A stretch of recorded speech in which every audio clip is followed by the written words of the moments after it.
So, I think I only have like 5 minutes left.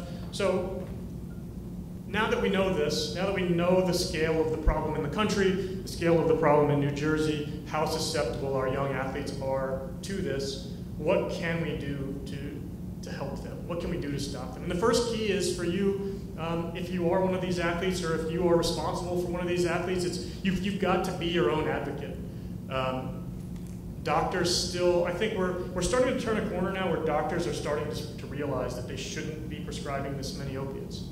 But there are still a lot of doctors who do because, and it's, again, there was a structural shift in the medical industry at one point that caused doctors to start, and it's super interesting. You should really read that book, Dreamland.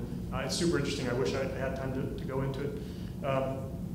But a lot of doctors have not reversed that. So you will, if you have a young athlete and they get an injury and they go to see a doctor, they are likely to be prescribed at least a 7-day script, 7 to maybe even 30-day script for opiates.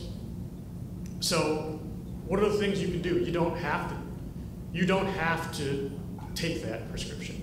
Okay? You don't have to fill the prescription. You can also ask the doctor, when you're in the doctor's office, ask them, what other options are there? I really don't want to take these pills, or I really don't want my child or my athlete to take these pills.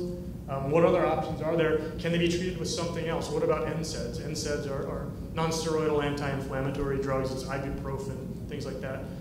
For some people, those are just as effective for certain levels of pain. So can this be something I can take NSAIDs for? If not, can I get a 1-day prescription of these things? They see that after about 3 to 5 days, that's when you really start to get in danger of an addiction starting to set in. So can I get a 1 or 2 day prescription? Can I take half? Can I cut this pill in half and take that? So a lot of things you can be asking. Another question is, and it's more for you and for the athlete, does your pain really warrant this? Do you understand what your pain is and where it's coming from and why it's there? And I don't know, does this look familiar to people? This is one of the things that happened. There was this thing where pain became the 5th vital sign, and doctors were then obligated to treat pain. And everyone got this thing and said, they took your vitals and they said, rank your pain on this scale, and then we'll treat that pain. And this is nonsense. If a doctor is taking your vitals and tells you to fill out one of these, tell him to go away. This is stupid.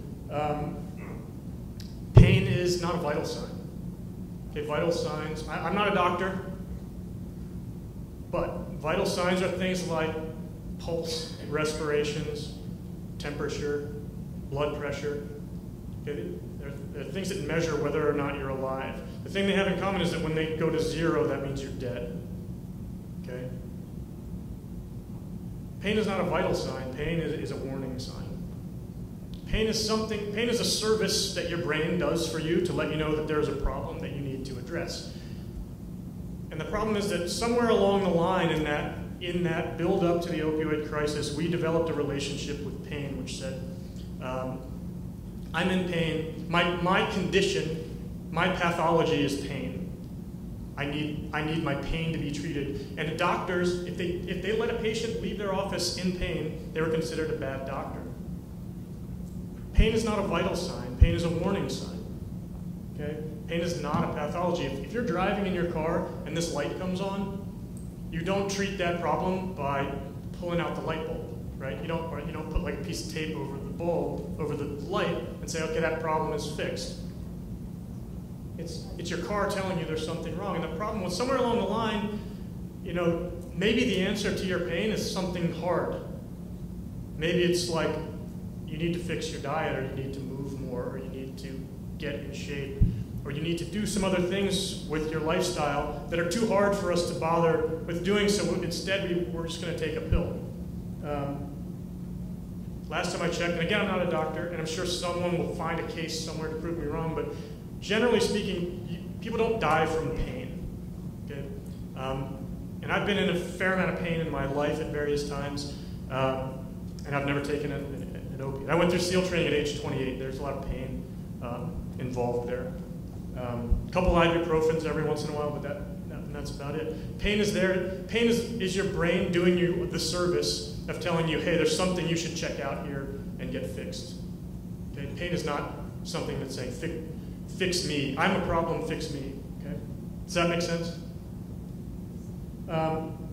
So if you absolutely have to get that prescription, and I only have about a minute left, so I'm going to go kind of quickly here. If your athlete has to take that prescription for whatever reason, make sure you're monitoring that very closely. Okay? Make sure you're monitoring the dosages. Use as little as possible.